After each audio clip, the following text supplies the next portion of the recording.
کا دعویٰ کرے۔ اگلی آیت پڑھ لیجئے، یا ایھا الذین آمنوا هل ادلکم علی تجارۃ تنجیکم من عذاب الیم۔ اے ایمان کے دعوے دارو، کیا میں تمہیں بتاؤں وہ تجارت جو تمہیں دردناک عذاب سے چھٹکارا دلا دے۔ تؤمنون باللہ ورسولہ وتجاہدون فی سبیل اللہ باموالکم وانفسکم۔ ایمان لاؤ اللہ پر جیسے کہ ایمان لانے کا حق ہے۔ سورہ نساء میں بھی پڑھ چکے ہیں ہم، یا ایھا الذین آمنوا آمنوا باللہ ورسولہ والکتاب الذی نزل علی رسولہ۔ سورہ حجرات میں ڈیفینیشن مومن کی یہی ہے، انما المؤمنون الذین آمنوا باللہ ورسولہ ثم لم یرتابوا وجاہدوا باموالہم وانفسہم فی سبیل اللہ۔ تؤمنون باللہ ورسولہ وتجاہدون فی سبیل اللہ باموالکم وانفسکم ذالکم خیر لکم ان کنتم تعلمون یغفر لکم ذنوبکم ویدخلکم جنات تجری من تحتہا الانہار۔ وہ تمہارے لیے تمہارے گناہ بخش دے گا، تمہیں داخل کرے گا ان باغات میں کہ جن کے نیچے نہریں بہتی ہوں گی، اور ان باغات میں مسکن دے گا، مساکن طیبہ، بہت پیارے، بہت اعلیٰ، فی جنات عدن، ریزیڈینشل گارڈنز میں۔ ذالک الفوز العظیم، یہی بڑی کامیابی ہے۔ یہ بہت اہم نکتہ ہے، بندہ مومن کی نگاہ اس کامیابی پر جمی ہونی چاہیے، دنیا کی کامیابی پہ نہیں، دنیا میں دین کی کامیابی پر بھی نہیں۔ آپ حیران ہو یہ کیا کہہ رہا ہے؟ نصب العین صرف آخرت۔ اگر آپ نے دنیا میں کامیابی کو نصب العین بنا لیا تو گڑبڑ ہو جائے گی، پھر آپ کہیں گے یہ تو صحیح طریقے سے کام نہیں ہو رہا تو ٹیڑھے سے کرو، سیدھی انگلیوں گھی نہیں نکل رہا تو ٹیڑھی کرو، بائی ہک اور بائی کروک، جیسے کوئی ہاکی کا پلیئر چلتا ہے لے کر کیری کرتا ہے، اسی میں تحریکیں گم ہو جاتی ہیں۔ تحریکوں کے قبرستان بنے ہیں اسی بنیاد پر۔ تم دیکھو تمہارا فرض یہ طریقہ کار، یہ اس طریقے پہ کام کرتے رہو، نتیجہ نکلے نہ نکلے تمہیں اس سے کوئی بحث نہیں۔ ہاں طریقہ کار پر نظر ثانی کرتے رہو، وہ طریقہ محمد رسول اللہ سے ماخوذ اور منہاج۔ لِكُلٍّ جَعَلْنَا مِنْكُمْ شِرْعَةً وَمِنْہاجًا، ہم نے ہر ایک کو تم میں سے شریعت بھی ایک دی ہے، منہاج بھی دیا ہے۔ منہاج محمدی کیا ہے بولو؟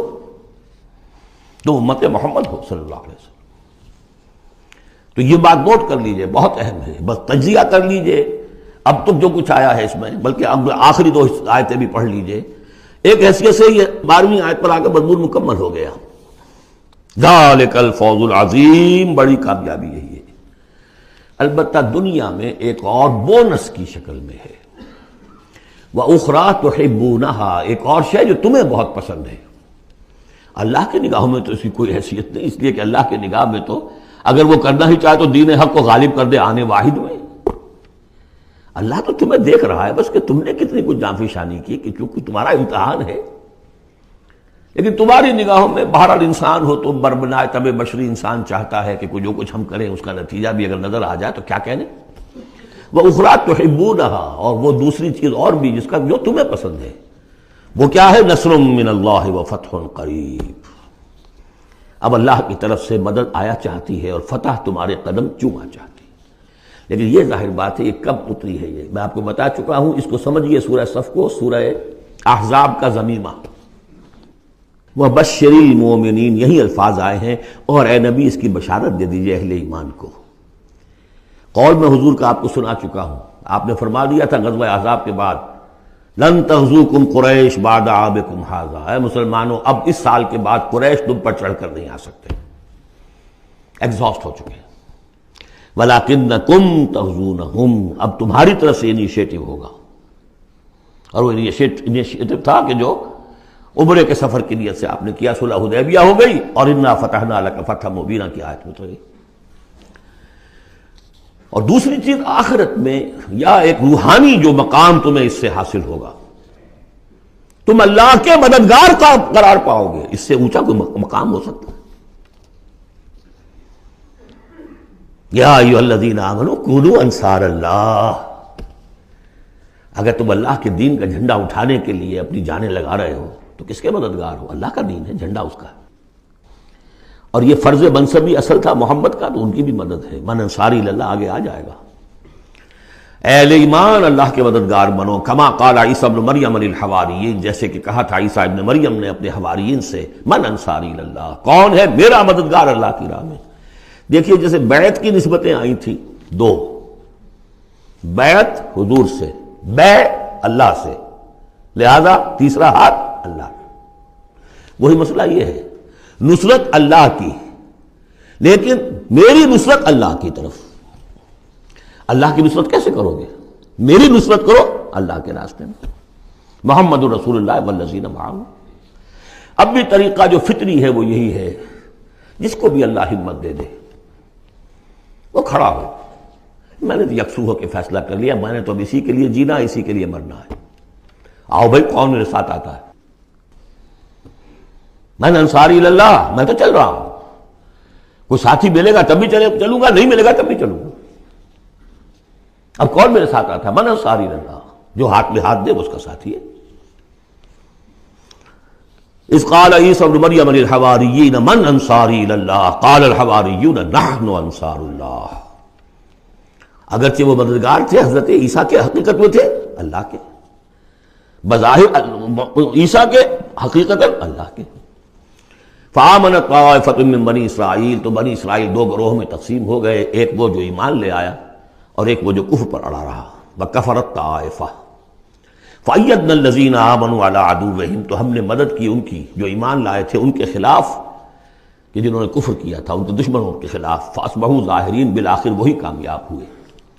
لیکن یہ کامیابی آسانی سے ہاتھ نہیں آئی تھی، اچھی طرح سمجھ لیجیے گا۔ 300 برس لگے ہیں حواریین مسیح کو، اور ان کے اصل پیروکار جو تھے حضرت مسیح کے، وہ سختیاں انہوں نے جھیلی ہیں۔ تاریخ انسانی میں اگر آپ لیں گے ایک مقدار کی حیثیت سے تو اتنی زیادہ قربانیاں شاید کسی نبی کے ساتھیوں نے نہیں دی۔ ایک ہے ایک چیز جو ہے وہ سمٹ کر آ گئی ہو تھوڑے سے وقت میں، وہ ہے حضور کا معاملہ، کہ حضور کا اور آپ کے ساتھیوں کا۔ لیکن جتنے طویل عرصے تک اور جس قدر شدید پرسیکیوشن، عام خیال یہی، اور میں بھی اس کا قائل ہوں، کہ سورہ یاسین میں جو ذکر ہے، وہ جو 2 رسول بھیجے گئے اور پھر تیسرا بھیجا گیا، وہ اصل میں حواریین مسیح تھے، رسول کے رسول تھے، اللہ کے رسول نہیں تھے براہ راست۔ اسی طریقے سے آپ کو معلوم ہے جو پرسیکیوشنز ہوئی ہیں ان کی، جس طریقے سے انہیں ستایا گیا ہے۔ جو اصحاب الاخدود تھے وہ بھی عیسائی تھے، جن کو کہ یہودیوں نے جلایا، ابو نواس نے، وہ بھی عیسائی تھے، حضرت مسیح کے ماننے والے۔ اسی طریقے سے یہ 7 سلیپرز کون تھے جو جان بچا کر گئے تھے؟ اصحاب کہف عیسائی تھے۔ رومی شہنشاہیت تھی، بت پرستوں کی شہنشاہیت تھی، اس میں جو کچھ پرسیکیوشن ہوئی ہے وہ تو 300 عیسوی میں پھر رومن امپائر نے عیسائیت قبول کی ہے۔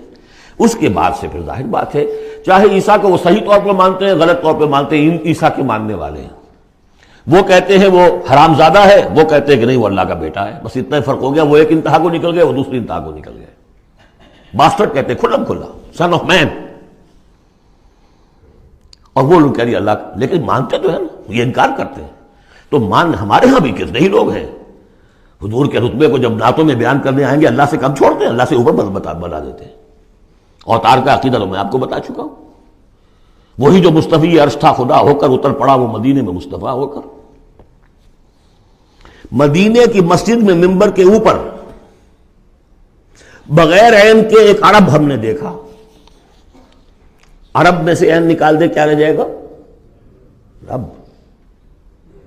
کون ہے کہنے والا؟ یہ مسلمان، محمد کا امتی ہے۔ تو یہ جو انتہائیں ہوتی ہیں، غلو ہوتا ہے، یا اہل کتاب لا تغلو فی دینکم، تو غلو ہم کم ہے، کم کرنے والے۔ کون سا جرم ہے جو پچھلوں نے کیا ہم نے نہیں کیا، سوائے اس کے کہ اس قرآن کی تحریف ہم نہیں کر سکے، اس کے متن کی، بس۔ اور وہ اس لیے کہ اسپیشل پروٹیکشن اللہ کی تھی۔ یہ ہے سورہ صف۔ ایک سورت بھی سمجھ میں آ جائے تو زندگی کا راستہ بالکل واضح ہو جاتا ہے۔ البتہ یہ جو قتال اس میں بتایا گیا، میں نے عرض کیا تھا قتال ایسا نہیں ہے کہ اٹھاؤ ہتھیار جاؤ نعرہ مارو اور خودکشی کر لو، ٹکرا جاؤ۔ اس کا ایک پروسیس ہے، پہلے اس کے لیے مردان کار چاہیے، ایسے مردان کار جن کے دلوں میں اللہ کی محبت کے سوا دنیا کی کوئی محبت نہ رہ گئی ہو، جو ہم سورہ شورى میں پڑھ چکے ہیں۔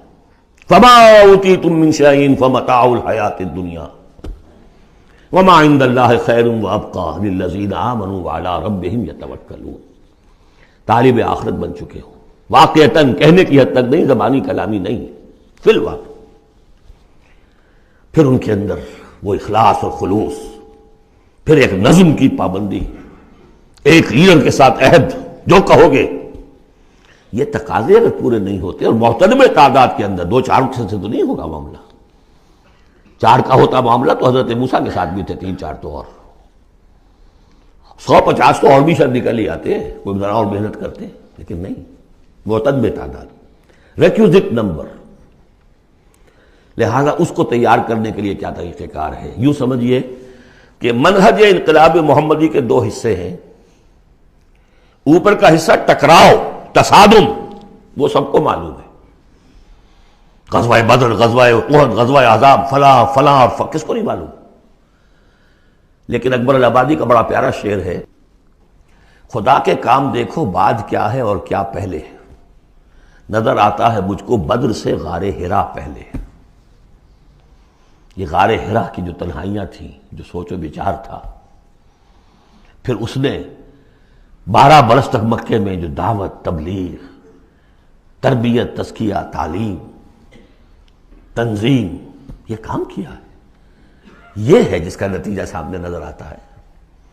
چاہے تمہارے جسم کے ٹکڑے اڑا دیں، تم نے ہاتھ نہیں اٹھانا. یہ ارادہ آسان کام ہے کوئی؟ بلی کو بھی آپ گھیر لیں اگر کسی کونے میں تو وہ آپ پر حملہ کر دے گی.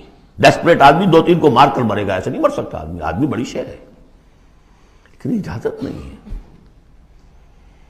یہ تیاری جو کرائی ہے محمد رسول اللہ نے، تو ایک ہے تصادم کا مرحلہ، اور ایک ہے تصادم کے لیے آدمی تیار کرنا. آدمی فراہم کیسے کرے، تیار کیسے کرے. اس کو میں نے قرار دیا ہے منہج انقلاب نبوی کی اساسی منہاج. ایک ہے تکمیلی منہاج، تصادم، ٹکراؤ، جنگ. اساسی منہاج ہے how to procure proper people, procurement of people and then their training. یہ ہے مسئلہ، اور اس کا مرکز و محور قرآن ہے. اگلی سورہ، سورہ جمعہ، اسی سے بحث کر رہی ہے. یوں سمجھ لیجئے کہ بعثت محمدی کا مقصد، اس کے لیے تصادم کے مراحل، یہ سورہ صف میں.